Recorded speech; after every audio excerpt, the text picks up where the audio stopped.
ఇప్పుడు మనం మొదలు పెడదాం జగన్మోహన్ రెడ్డి గారితో. అక్క చెల్లెమ్మల ప్రేమలు ఏవైపోయినాయో అని చాలా మొత్తుకుంటారు.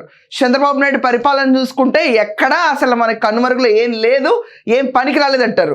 కానీ ప్రతి ఒక్క ఇంట్లో ఉన్న అక్క చెల్లెళ్ళు అందరూ తీసుకెళ్లి చంద్రబాబు నాయుడు గారికి రాఖీ కడతానే ఉంటారు. వాళ్ళ కుటుంబంలో ఉన్న బాండ్ కూడా వాళ్ళ సిస్టర్స్తో డిస్టర్బ్ అవ్వలేదు. కానీ జగన్మోహన్ రెడ్డి చేతికి మాత్రం షర్మిల రాఖీ రాదు. అండ్ షర్మిల కూడా షీ హెస్ ఈవెన్ మెన్షన్, నన్ను మామూలుగా తను జగన్మోహన్ రెడ్డిని పిలవండి కానీ షర్మిల వాళ్ళ అన్నయ్య లేకపోతే ఆయన మా అన్నయ్య, జగన్ మా అన్నయ్య అని పేర్లు ఎక్కడ పలకొద్దని చెప్పి ప్రెస్ మీట్లో కూడా చెప్పారు.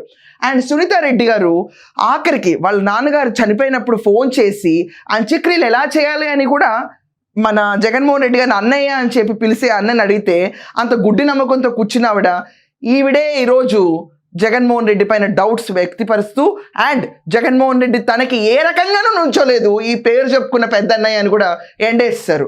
ఇదంతా కాకుండా తన కళ్ళ ముందు పెరిగిన అవినాష్ రెడ్డి లాంటాడు కూడా ఎంత తోకజాడించాడనే విషయం నిన్నటికి నిన్న ఆవిడ ప్రెస్ మీట్లో వెళ్ళగక్కారు.